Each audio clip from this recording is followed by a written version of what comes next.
তুমি রাখো কি বা মারো এই দয়া করো, থাকিতে যেন তোমায় না ভুলি।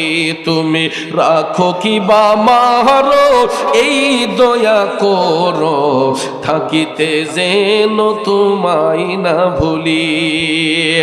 বন্ধুরা আমার, বাবাজিরা, আল্লাহ চাইলে মারতে পারে, আল্লাহ চাইলে বাঁচাতে পারে, কিন্তু সর্বাবস্থায় আমরা প্রশংসা করব কার? আল্লাহ। আমরা যখন সীমা লঙ্ঘন করে ফেলি, অন্যায় অত্যাচারে যখন লিপ্ত হয়ে যায়, মাঝে মধ্যে দেখবেন আল্লাহর পক্ষ থেকে আমাদের কাছে কিছু কিছু রেড সিগন্যাল আসে না?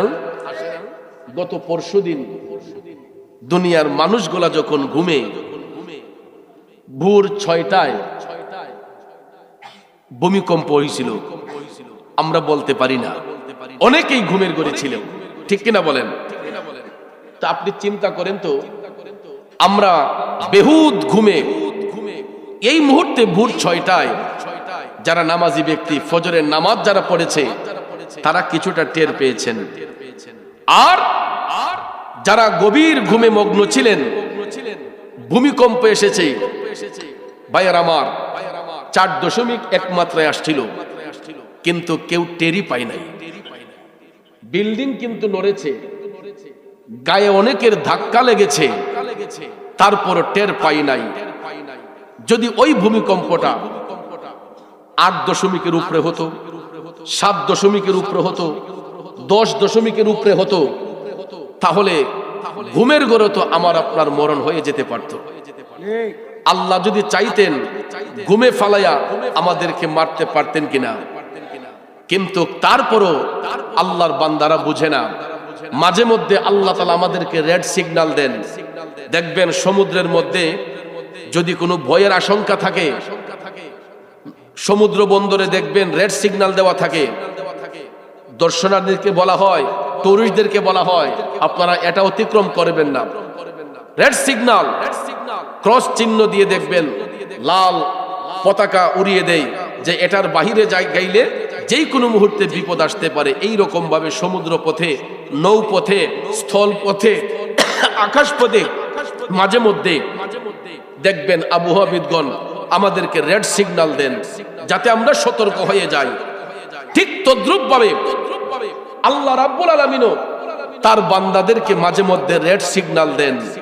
বান্দা যখন পাপ করতে করতে যখন সীমা লঙ্ঘন করে ফেলে, পাপ করতে করতে যখন সীমা লঙ্ঘন করে ফেলে, তখন আল্লাহ রাব্বুল আলামিন ভূমিকম্পের মাধ্যমে, টর্নেডোর মাধ্যমে, বিভিন্ন ঝড় তুফানের মাধ্যমে আমাকে আপনাকে অ্যালার্ট করান, সতর্কবাণী দেন যে এখনো সময় আছে, তোমরা সতর্ক হয়ে যাও।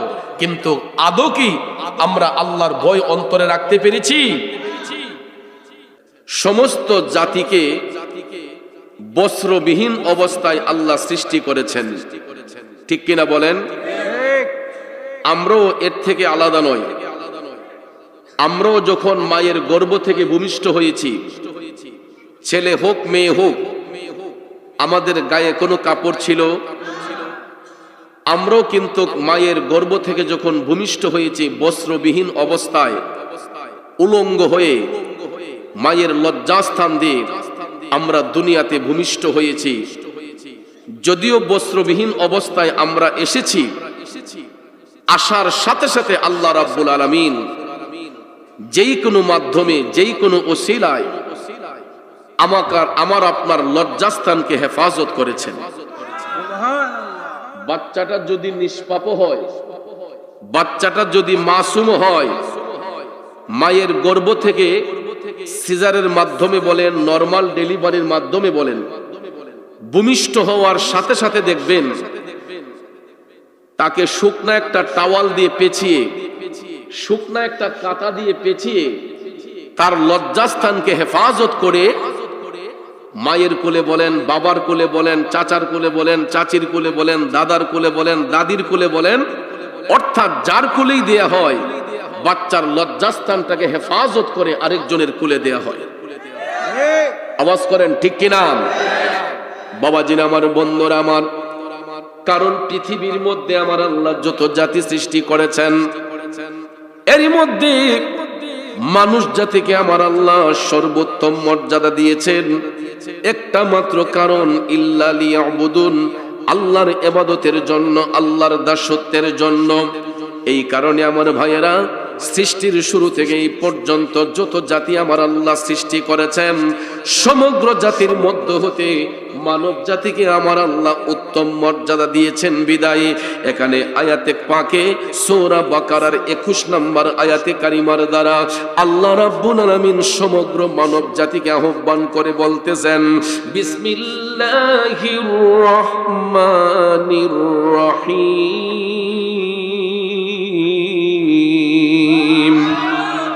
ইয়া আইয়ুহান নাসু উবুদু রাব্বাকুম। উচ্চস্বরে বলুন আল্লাহু আকবার। এখানে আল্লাহ রাব্বুল আলামিন কোন ধর্ম উল্লেখ করে ডাকেন নাই, কোন ব্যক্তিকে উল্লেখ করে ডাকেন নাই, কোন অন্য জাতিকে ডাকেন নাই, সমগ্র মানব জাতিকে উদ্দেশ্য করে আল্লাহ রাব্বুল আলামিন বলতেছেন, ইয়া আইয়ুহান নাসু উবুদু রাব্বাকুম, হে মানব জাতিরা, তোমরা তোমাদের রবের নিকট মুখাপেক্ষী হয়ে যাও, তোমরা তোমাদের রবের ইবাদতে মশগুল হয়ে যাও। সাথে সাথে আল্লাহ বলেন, আল্লাযী খালাকাকুম ওয়াল্লাযীনা মিন ক্বাবলিকুম, আল্লাহ বলেন যিনি তোমাদেরকে এবং তোমাদের পূর্ববর্তীদেরকে সৃষ্টি করেছেন, যেই আল্লাহ তোমাদেরকে এবং তোমাদের পূর্ববর্তীদেরকে, অর্থাৎ বনি আদম বলেন, বনি ইসরাইল বলেন, যত জাতি আমার আল্লাহ পৃথিবীতে সৃষ্টি করেছেন, আল্লাহ বলেছেন আল্লাযীনা খালাকাকুম, যিনি আল্লাযী খালাকাকুম, যিনি তোমাদেরকে সৃষ্টি করেছেন, ওয়াল্লাযীনা মিন ক্বাবলিকুম, এবং তোমাদের পূর্ববর্তীদেরকে সৃষ্টি করেছেন, লাআল্লাকুম তাত্তাকুন, যেন তোমরা আল্লাহ ভীতি অর্জন করতে পারো, খোদা ভীতি অর্জন করতে পারো, তাকওয়া অর্জন করতে পারো। এই হলো আয়াতে পাকের সরল তরজমা। এই আয়াতে পাকের ব্যাখ্যার দিকে যদি আমরা নজর দেই, সুপ্রসিদ্ধ তাফসিরের কিতাব তাফসিরে রুহুল বায়ানে এই আয়াতে পাকের তাফসির করতে গিয়া বলা হয়েছে, আল্লাহ রাব্বুল আলামিন মানুষ জাতিকে উত্তম জাতি রূপে স্বীকৃতি দিয়েছেন একমাত্র তার ইবাদতের জন্য। এ বন্ধুরা আমার, বাবাজিরা, পৃথিবীর সব মানুষরা যারা ধর্মের বিভক্তি, সব ধর্মের লোকেরা এক আল্লাহ বিশ্বাস করে, পরকাল বিশ্বাস করে, একটা মাত্র জাতি ছাড়া, এইগুলা হলো নাস্তিক। নাম কি? নাস্তিক যারা, এরা আল্লাহ পর্যন্ত বিশ্বাস করে না, অথচ তারাও আল্লাহর সৃষ্টি হওয়ার পরেও এরা অকৃতজ্ঞ, এরা স্রষ্টাকে স্মরণ করে না, আল্লাহকে বিশ্বাস করে না। এই জন্য এরা জাহান্নামী যদি এরা হয়ে থাকে, ভাইয়েরা আমার, নাস্তিক বলেন, যেই কোনো ধর্মের লোক বলেন, আমার আল্লাহ রাব্বুল আলামিন প্রত্যেকটা মানুষকে উত্তম রূপে সৃষ্টি করার কারণে আমার আল্লাহর 99টা গুণবাচক নামের মধ্যে একটা নাম রেখেছেন গাফফার, একটা নাম রেখেছেন রহমান, একটা নাম রেখেছেন রাহিম। ঠিক কিনা বলেন? বাজান আমার, এক একটা নামের এক একটা পরিচয়। গাফফার শব্দের অর্থ হলো ক্ষমাকারী, রহমান শব্দের অর্থ হলো রহমকারী, রাহিম শব্দের অর্থ হলো দয়াকারী। সুবহানাল্লাহ বলেন। গাফফার নামের গুণে আল্লাহ বান্দার গুনাহ ক্ষমা করে। ওই ব্যক্তি আল্লাহকে ডাকুক বা না ডাকুক, যদি কোনোদিন একবারও আল্লাহরে আল্লাহ বলে ডাক দেয়, আমার আল্লাহ তার 99টা অপরাধ ক্ষমা করে দিয়া একটা বার ডাকার কারণে তাকে আল্লাহ রহমত করে, দয়া করে। এই জন্য আমার আল্লাহ পাকের একটা নাম হলো রহমান, একটা নাম হলো রাহিম। দুইটা নামের কিন্তু একটাই অর্থ, দুইটা নামের একটাই অর্থ। রহমান শব্দের অর্থ দয়ালু, রাহিম শব্দের অর্থ দয়ালু। এখন প্রশ্ন হলো, দুইটা নামের একটা অর্থ হয় কেন? আর রহমান আর রহিম, সূরা ফাতিহার মধ্যে এই দুইটার নাম মুবারক আসছে কিনা? আর রহমান আর রহিম, রহমান শব্দের অর্থ দয়ালু, রাহিম শব্দের অর্থ দয়ালু। বাজান আমার, দুইটা নামের একটা অর্থ কেন? কারণ রহমান নামটা দিয়া আমার আল্লাহ গোটা সৃষ্টি জগৎকে দয়া করে। এখানে নাস্তিক নাই, হিন্দু নাই, বৌদ্ধ নাই, খ্রিস্টান নাই, ইহুদি নাই, নাসারা নাই, মুসলমান নাই। আল্লাহর সৃষ্টি জগতে যত প্রকার মানুষ আছে প্রত্যেক মানুষকে আমার আল্লাহ রহমান নামের গুণে আল্লাহ দয়া করে। এটা বলতে পারেন কেমনে? কারণ আল্লাহর পক্ষ থেকে যখন বৃষ্টি বর্ষণ হয়, ওই বৃষ্টিটা কি শুধু মুসলমানের জমিনে পড়ে না হিন্দুর জমিনে পড়ে?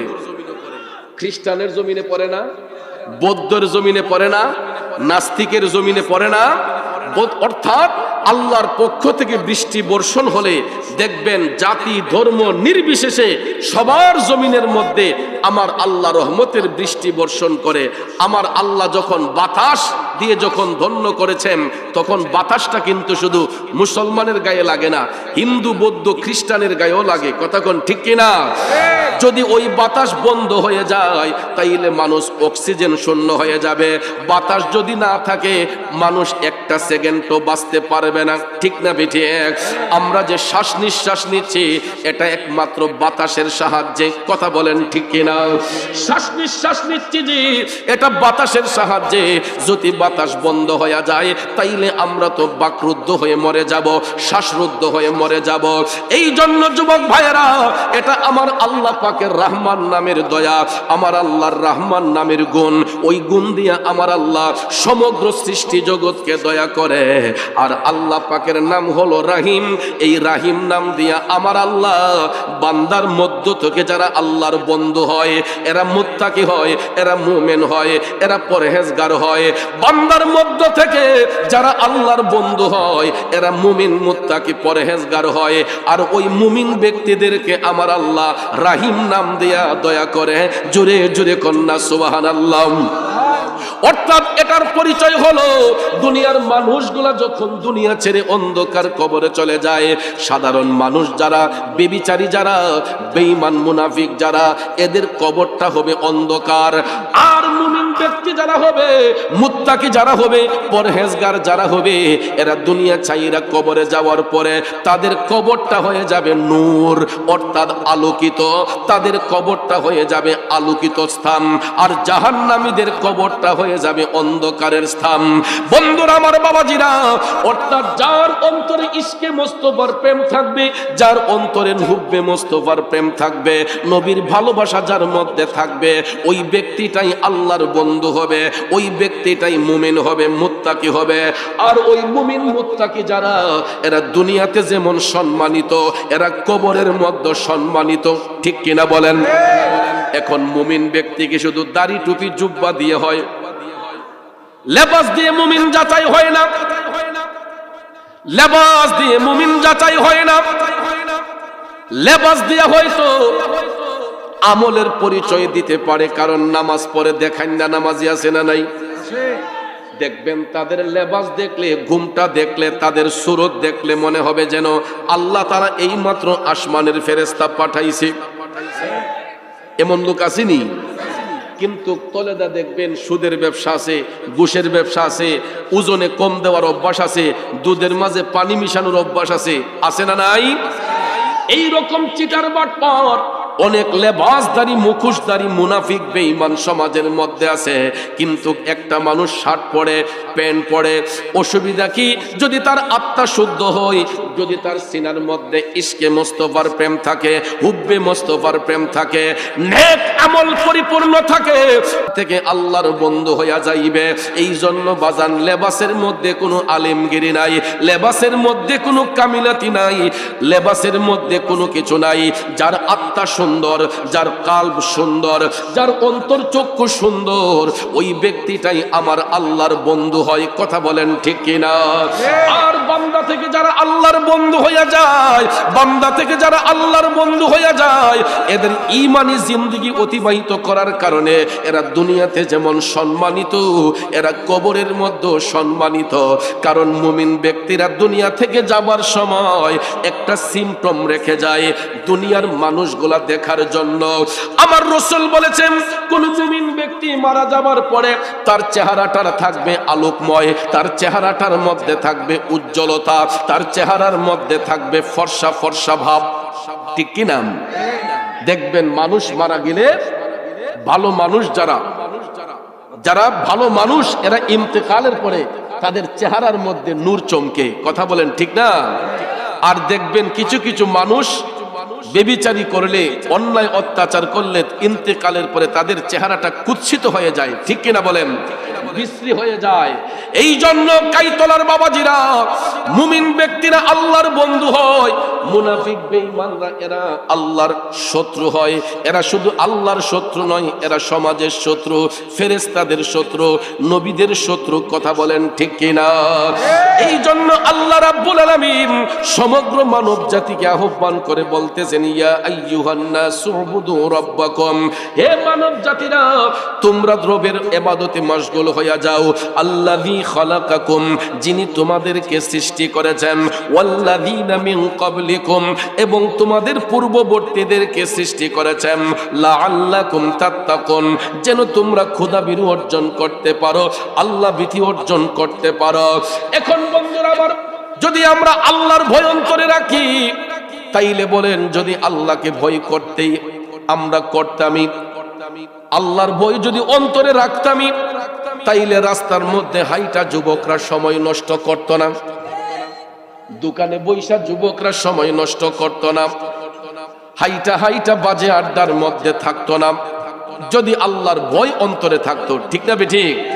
কারণ আমরা তো মনে করি যে আমাদের শরীরে শক্তি আছে, বাহাদুরি আছে, আমরা তো যেই কোনোভাবে চলতে পারি, ক্ষমতার জোর দেখাতে পারি, শক্তি প্রয়োগ করতে পারি। কিন্তু আপনারা বলুন, যেই হাত আমি আপনি নাড়াই, যেই পা আমি আপনি নাড়াই, আমার আল্লাহ চাইলে এই হাত এই পাকে অচল করে দিতে পারে কি পারে না? জোরে বলেন, পারে কি পারে না? এক্সাম্পল, মাঝে মধ্যে দেখবেন সুস্থ সবল শরীরের মধ্যে প্যারালাইসিস রোগ আসে, আসেনি? তো প্যারালাইসিস রোগ যখন আসে, দেখবেন দেহের একটা সাইড অচল হয়ে যায়, হাজারো চেষ্টা করলে হাতটা নাড়ানো যায় না, পাউটা নাড়ানো যায় না। ওই রোগীটাকে সুস্থ করার জন্য তাকে রাজধানী ঢাকা, ব্রাহ্মণবাড়িয়া ভালো ভালো হসপিটালে নেওয়া হয়, চিকিৎসা দেওয়া হয়, থেরাপি দেওয়া হয়, ফিজিওথেরাপি দেওয়া হয়। তারপরও দেখবেন হাজারো বার থেরাপি দেওয়ার পরেও যদি আল্লাহ না চায়, ওই ব্যক্তির প্যারালাইসিস রোগ কি ভালো হতে পারে? সুস্থ করার মালিককে, অসুস্থ দেওয়ার মালিককে। আমার আল্লাহ সুস্থতার নিয়ামত দিতে পারেন, আবার আল্লাহ চাইলে আমাদেরকে অচল বানাইয়া দিতে পারেন। এই জন্য কাইতলার যুবক ভাইয়েরা, আমার আল্লাহ পাহাড়কে সমুদ্র বানাই, সমুদ্রকে পাহাড় বানাই, মরারে জিন্দা বানাই, জিন্দারে মরা বানাই। এই জন্য বাজানো, নিজে নিজে ইজ্জত সম্মান কামানো যাবে না যদি আল্লাহর পক্ষ থেকে ইজ্জত না আসে। ঠিক কিনা কম? আমার আল্লাহ বলছে, ওয়াতু ইজ্জু মান তাশা ওয়াতু যিল্লু মান তাশা বিয়াদিকাল খাইর। আল্লাহ কই, ওগো হাবিব, আপনি জগৎবাসীরে জানাইয়া দেন, আমি আল্লাহ যার ইচ্ছা ইজ্জত দিতে পারি, আমি আল্লাহ যার কাছ থেকে ইচ্ছা ইজ্জত কেড়ে নিতে পারি। তাইলে বাজান বলুন, আপনারা ক্ষমতা কার? যেই আল্লাহ ইজ্জত দেওয়ার মালিক, নেওয়ারও মালিক, সর্বাবস্থায় এই মহান মালিকের প্রশংসা করা দরকার আছে না নাই? এই জন্য কবি বলেন, তুমি রাখো কি বা মারো এই দয়া করো, থাকিতে যেন তোমায় না ভুলি। তুমি রাখো কি বা মারো এই দয়া করো, থাকিতে যেন তোমায় না ভুলি। বন্ধুরা আমার, বাবাজিরা, আল্লাহ চাইলে মারতে পারে, আল্লাহ চাইলে বাঁচাতে পারে, কিন্তু সর্বাবস্থায় আমরা প্রশংসা করব কার? আমরা যখন সীমা লঙ্ঘন করে ফেলি, অন্যায় অত্যাচারে যখন লিপ্ত হয়ে যাই, মাঝে মধ্যে দেখবেন আল্লাহর পক্ষ থেকে আমাদের কাছে কিছু কিছু রেড সিগন্যাল আসে, আসে না? গত পরশুদিন দুনিয়ার মানুষগুলা যখন ঘুমে, ভোর 6টায় ভূমিকম্প হয়েছিল, আমরা বলতে পারি না, অনেকেই ঘুমের ঘরে ছিল। ঠিক কিনা বলেন? তা আপনি চিন্তা করেন তো, আমরা বেহুদ ঘুমে এই মুহূর্তে ভোর 6টায় যারা নামাজি ব্যক্তি, ফজরের নামাজ যারা পড়েছে, তারা কিছুটা টের পেয়েছেন। আর যারা গভীর ঘুমে মগ্ন ছিলেন, ভূমিকম্প এসেছে, ভাইয়ের আমার 4.1 মাত্রায় আসছিল, কিন্তু কেউ টেরি পায় নাই। বিল্ডিং কিন্তু নড়েছে, গায়ে অনেকের ধাক্কা লেগেছে, তারপর টের পাই নাই। যদি ওই ভূমিকম্পটা 8.0 উপরে হতো, 7.0 উপরে হতো, 10.0 উপরে হতো, তাহলে ঘুমের ঘরে তো আমার আপনার মরণ হয়ে যেতে পারত। আল্লাহ যদি চাইতেন ঘুমে ফালাইয়া আমাদেরকে মারতে পারতেন কিনা, কিন্তু তারপরও আল্লাহর বান্দারা বুঝে না। মাঝে মধ্যে আল্লাহ তাআলা আমাদেরকে রেড সিগন্যাল দেন। দেখবেন সমুদ্রের মধ্যে যদি কোনো ভয়ের আশঙ্কা থাকে, সমুদ্র বন্দরে দেখবেন রেড সিগন্যাল দেওয়া থাকে। দর্শনার্থীদেরকে বলা হয়, টুরিস্টদেরকে বলা হয়, আপনারা এটা অতিক্রম করবেন না। রেড সিগন্যাল, ক্রস চিহ্ন দিয়ে দেখবেন লাল পতাকা উড়িয়ে দেয় যে এটার বাহিরে গাইলে যেই কোনো মুহূর্তে বিপদ আসতে পারে। এই রকম ভাবে সমুদ্র পথে, নৌপথে, স্থল পথে, আকাশ পথে মাঝে মধ্যে দেখবেন আবহাওয়াবিদগণ আমাদেরকে রেড সিগন্যাল দেন যাতে আমরা সতর্ক হয়ে যাই। ঠিক তদ্রুপ ভাবে আল্লাহ রাব্বুল আলামিনও তার বান্দাদেরকে মাঝে মধ্যে রেড সিগন্যাল দেন। বান্দা যখন পাপ করতে করতে যখন সীমা লঙ্ঘন করে ফেলে, পাপ করতে করতে যখন সীমা লঙ্ঘন করে ফেলে, তখন আল্লাহ রাব্বুল আলামিন ভূমিকম্পের মাধ্যমে, টর্নেডোর মাধ্যমে, বিভিন্ন ঝড় তুফানের মাধ্যমে আমাকে আপনাকে অ্যালার্ট করান, সতর্কবাণী দেন যে এখনো সময় আছে, তোমরা সতর্ক হয়ে যাও। কিন্তু আদৌ কি আমরা আল্লাহর ভয় অন্তরে রাখতে পেরেছি? বললে হয়তো কষ্ট পাবেন। আমি চ্যালেঞ্জ করে বলতে পারবো, এখানে যারা বসছেন 3 ভাগের 2 ভাগ লোক হয়তো আজকে এশারের নামাজটা পড়েন নাই, অথচ কোরআন শরীফে আমার আল্লাহ 1 বার নয়, 2 বার নয়, 82 বার বলেছেন আকিমুস সালাহ, তোমরা সালাত কায়েম করো, সালাত কায়েম করো। কিভাবে সালাত কায়েম করব ওই শিক্ষাটা তো দয়াল নবী আমাদেরকে দিয়েছেন, ঠিক কিনা বলেন? আমাদের মহল্লার মসজিদের মধ্যে 5 বার আজান হয়, 5 বার জামাতের সহিত নামাজ হয়, কিন্তু দেখা যায় এতগুলা মুসলমান দেশে থাকার পরেও, 95% মুসলমান এই দেশে বাস করার পরেও দেখা যায় মসজিদের কাতারগুলা শূন্য পড়ে থাকে।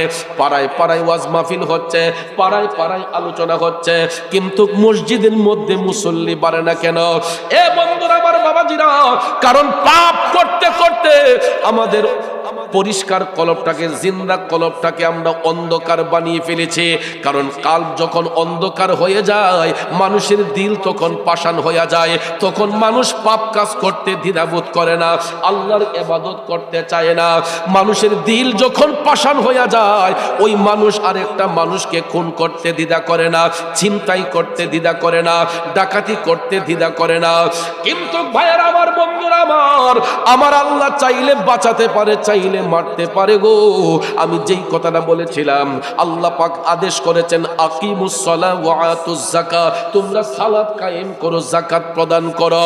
সালাত কায়েমের আদেশ এসেছে, দৈনিক 5 বার মসজিদের মাইকের মধ্যে এলান করা হচ্ছে হাইয়া আলাস সালাহ, আই মুসলমান নামাজ কে লিয়ে, আই নামাজ কে লিয়ে, আই নামাজ কে লিয়ে।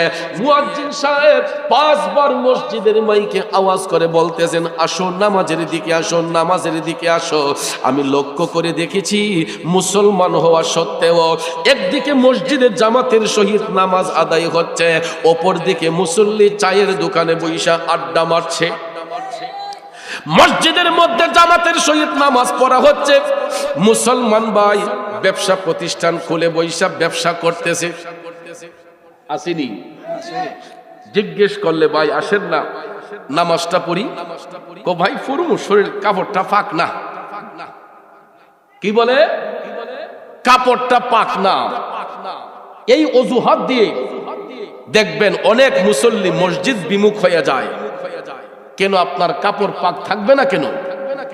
আপনি তো হিন্দু পরিবারের লোক নয়, খ্রিস্টান পরিবারের লোক নয়, আপনি মুসলিম পরিবারের সন্তান। কথা কোন ঠিক কিনা?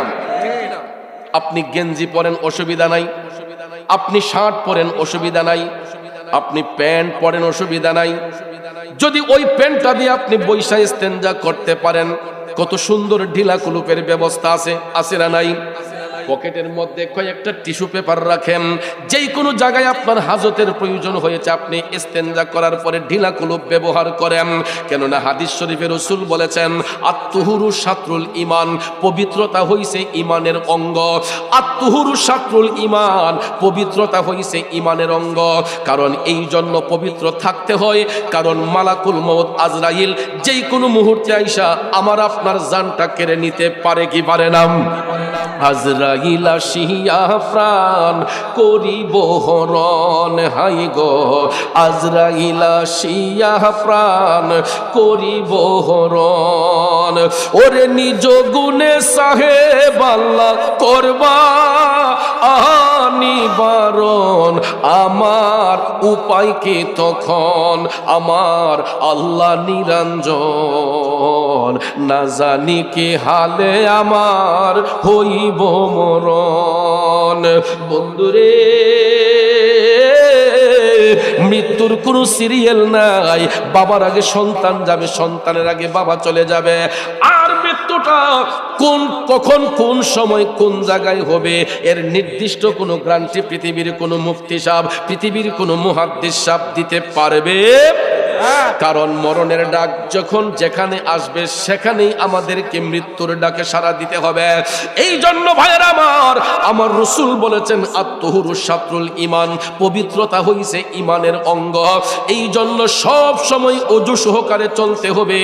আর ওযু সহকারে পাক পবিত্র অবস্থায় যখন চলবেন, দেখবেন একটা যুবক বন্ধু যদি পাক পবিত্র অবস্থায় চলাফেরা করে, তার হাতের দ্বারা কখনো পাপ কাজ হবে না, তার হাতের দ্বারা কখনো জেনা বিচার হবে না, তার হাতের স্পর্শে কখনো মানুষ আঘাতপ্রাপ্ত হবে না। কথা বলেন। কিন্তু কিসের উজু, কিসের গোসল? এই যে শীত মৌসুম আসছে, এমনও খাটাস আছে 2-3 দিন যাই বোগা গোসলের খবর নাই। পাশ দিয়ে হাঁটলে শরীরের মধ্য থেকে দুর্গন্ধ আসে। আসেনি মিয়া?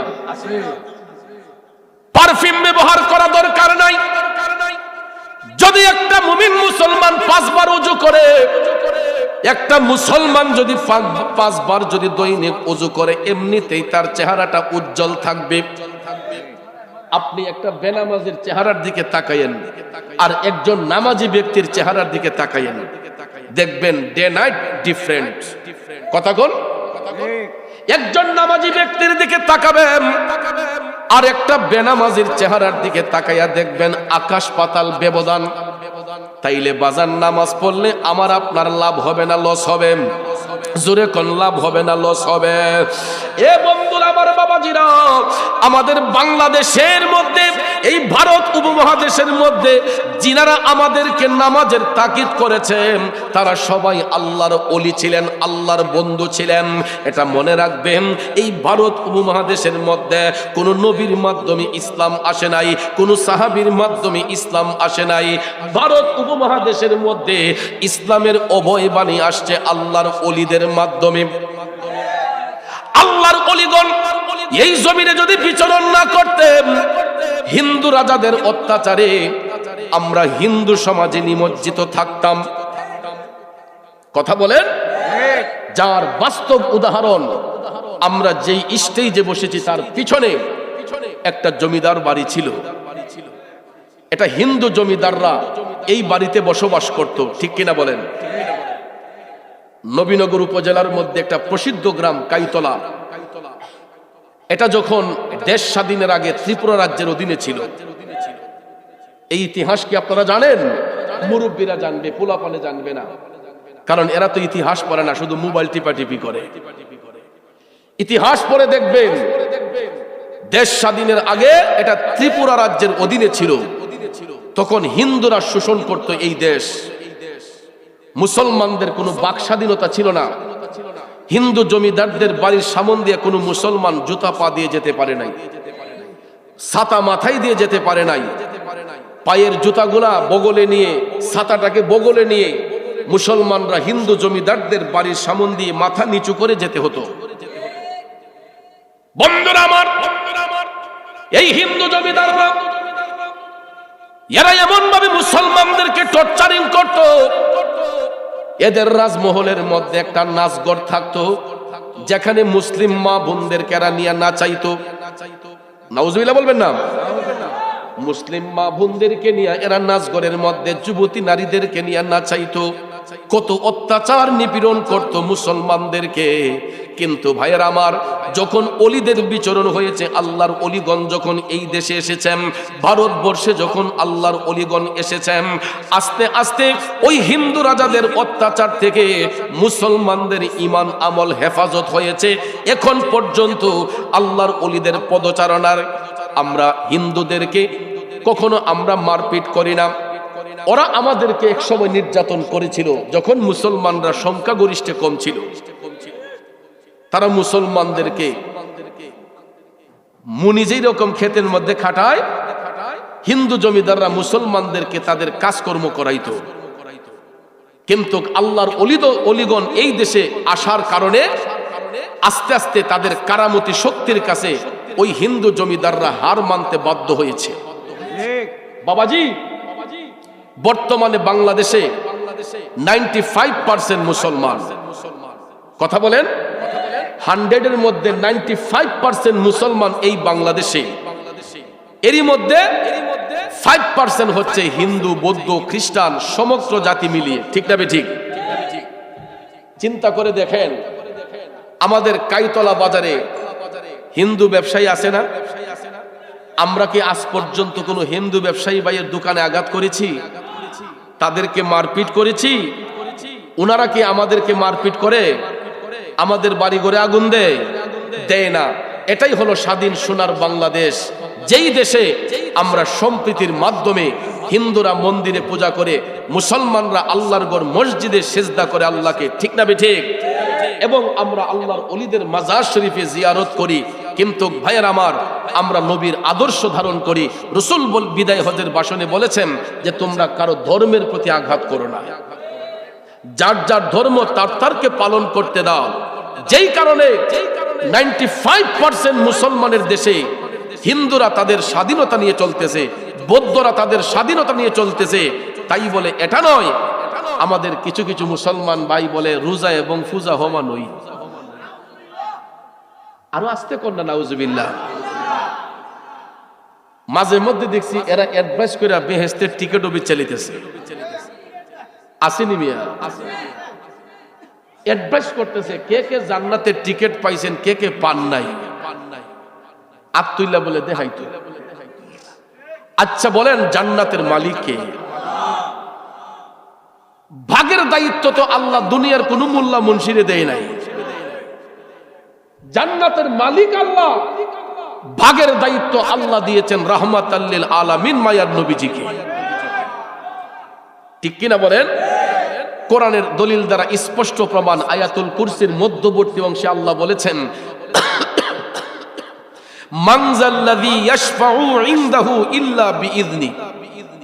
আল্লাহ তাআলা চ্যালেঞ্জ ছুড়ে মেরেছেন, কে আছে সেই ব্যক্তি সেই হাসরের ময়দানে আমার অনুমতি ছাড়া আমার কাছে সুপারিশ করবা? আল্লাহ স্পষ্ট করে বলেছেন, কে আছো শেষ বিচারে আমার অনুমতি ব্যতীত আমার কাছে সুপারিশ করবা। এই আয়াতে পাকের তাফসীর করতে গিয়ে জগৎ বিখ্যাত তাফসীর ইবনে আব্বাস স্পষ্টভাবে ব্যাখ্যা করে বলেছে, হাসরের মাঠে আল্লাহ যেদিন হাকিম হয়ে বিচার করবেন, ওই দিন আল্লাহ তাআলা স্পেশাল মর্যাদা দিয়ে সুপারিশের মালিক নিযুক্ত করবেন রাহমাতাল লিল আলামিন নবীজিকে। নবীজিকে সুপারিশের দায়িত্ব দেওয়ার পরে অন্যান্য নবীগণ, সাহাবাগণ, ওলি আবদাল, গাউস কুতুব সবাই আপন আপন শাগরিদের জন্য সুপারিশ করবে, কিন্তু এইগুলা জমা হবে আমার নবীর কোর্টে।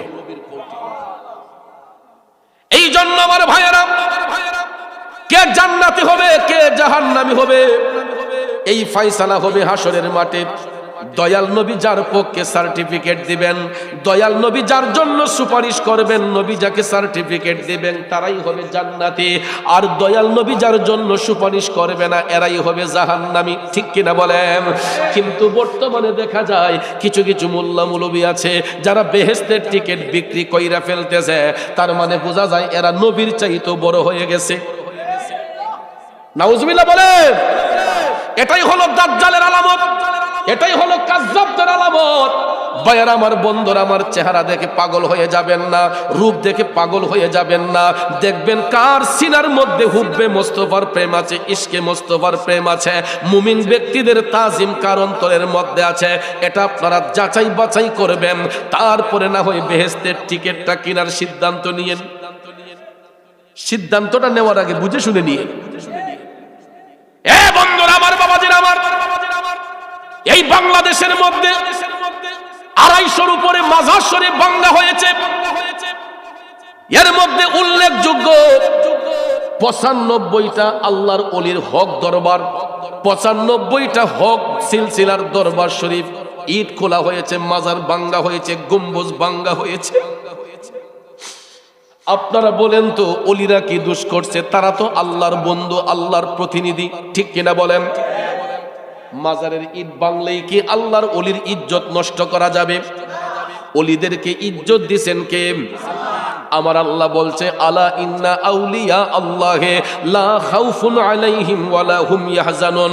আমার আল্লাহ এখানে রেড সিগন্যাল দিয়েছেন, সাবধান সূচক শব্দ ব্যবহার করে বলতেছেন, নিশ্চয়ই আমার বন্ধু যারা হবে, এখানে একজন দুইজন নয়, যারা আল্লাহর বন্ধু হবে, দুনিয়া তো তাদের কোনো চিন্তা নাই, আখিরাত তো তাদের কোনো ভয় নাই, ওয়ালা হুম ইয়াহজানুন, এরা কখনো চিন্তিত হবে না, পেরেশান্বিত হবে না, কারণ তাদের হেফাজত করবে কে? জোরে বলেন কে? এ কাইতলার নবীর প্রেমিকেরা, গভীর মনোযোগ। বলতেছিলাম কি, আল্লাহর ওলিদেরকে হেফাজত করবেন আমার আল্লাহ। এই জন্য যারা এই দেশের মধ্যে মাজার শরীফের উপর হামলা করে, এরা তো কোনো হিন্দু পরিবারের লোক ছিল না, খ্রিস্টান পরিবারের লোক ছিল না। এদের মাথায় ছিল টুপি, মাথায় ছিল পাগড়ি, মুখে ছিল দাড়ি, পরনে ছিল জুব্বা, কুর্তা, ঠিক কিনা?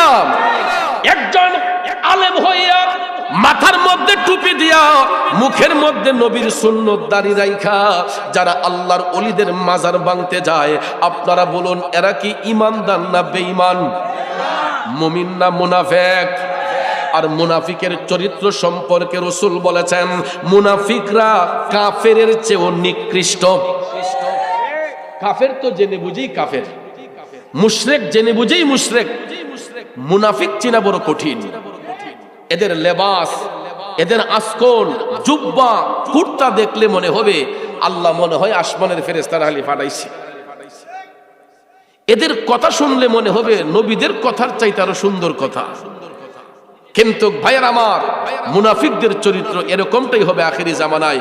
রাসূল বলেছেন, ফিতনার জামানায় আমার উম্মতের ঈমান রাখাটা এমন কঠিন হবে, এক হাতে জ্বলন্ত আংরা রাখা যেমন কঠিন, আরেক হাতে ঈমান রাখাটা এর চাইতে ভয়াবহ কঠিন হয়ে যাবে। এই জন্য ভাইয়ের আমার,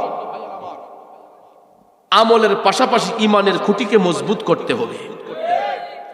আমার বন্ধু দুনিয়াতে নেই, একজন জেনারেল শিক্ষিত মানুষ ছিল, সে কোনো আলেম ছিল না, সে কোনো টাইটেল পাস মৌলানা ছিল না, কিন্তু শফিকুল ইসলাম মেম্বারের সিনার মধ্যে হুব্বে মোস্তফার প্রেম ছিল। আমার নবীকে ভালোবাসতো। সামাজিক কর্মকাণ্ড করতে গিয়ে হয়তো কারো মনে কষ্ট দিতে পারে, কারো দিলে আঘাত দিতে পারে, আবার কোনো মানুষের উপকারও তো করছে। কথা বলেন, করে নাই? ভালো মন্দ মিলেই মানুষের জিন্দেগি। তো একটা মানুষ যার যদি তার ব্যাড সাইড থাকে, তার কিছু গুড সাইডও থাকে। কথা বলেন, ঠিক না? সে যদিও কারো মনে কষ্ট দিয়ে থাকে, হয়তো এই মাহফিলের উসিলায় আল্লাহ তাকে নাজাত দিতে পারে। কথা বলেন, ঠিক না বেঠিক? মাহফিলটা আসার আগেই আমাদের টেলিফোন দিত, দিয়েই সালামটা দিয়ে বলতো, ভাই মাহফিল টাফিল করতাম না, মানে তার কথার ধাইসটাই এরকম ছিল, মাহফিল উফিল করমনি, তো ভাই করতেন না করে? ভাই অবশ্যই করবেন। তাইলে আইফোরেন টাইম মতো, ডেট তো একবারই বইলা দিছি 6 ডিসেম্বর। প্রতি বছর 6 ডিসেম্বর আমারে বলতো, এটা যেন মিস না হয়, কয় ডায়েরির ফাতার মাঝে কলম যদি হ্যাঁ নয় পরে কলম ফাতা উল্টাই লিয়ে, ফাতাটা উল্টাই এলেন। এরকম মহব্বত এই সড়ক বাজারে চাষটুলটার কোনার মধ্যে সব সময় বসে থাকতো। আমি যখন এই রাস্তা দিয়ে আসি, এখানে আসলেই আমার কলিজাটা আঙ্গার হয়ে যায়। যদিও ব্যস্ততার কারণে সবসময় আইসা খবর নিতে পারি না, কিন্তু আমি সর্বক্ষণ তার পরিবার সন্তানাদির খবরাখবর রাখি। তো ভাইয়ের আমার, বন্ধুরা আমার, তার একজন নগণ্য বন্ধু হিসেবে আজকের এই মাহফিল ময়দান থেকে আবারও আপনাদের কাছে জোরহাত করে আমি ক্ষমা চাইব যদি আমার বন্ধু মরহুম শফিকুল ইসলাম মেম্বার চলার ফেরার ক্ষেত্রে আপনাদের কোন অন্তরে যদি কোনো প্রকার কষ্ট দিয়ে থাকে, অন্তত এই মাহফিলটার উসিলায় তারে ক্ষমা করে দিয়ে তার পরিবার ছেলে মেয়ের প্রতি এলাকাবাসীর একটু সুদৃষ্টি রাখবেন। আর আরেকটা পরামর্শ হলো, এই মাহফিলটা যাতে প্রতি বছর এরকম সুন্দরভাবে সাকসেসফুল হয়, জাঁকজমকপূর্ণ হয়, তার আত্মাটা খুশি হবে, এলাকাবাসীর কবরবাসীর রুহু খুশি হবে। এই জন্য 7 নং ওয়ার্ডের যুব সমাজকে আমি বলবো যে আপনারা এই মাহফিলটার প্রতি সুদৃষ্টি রাখবেন, সব সময় আসা যাওয়া রাখবেন।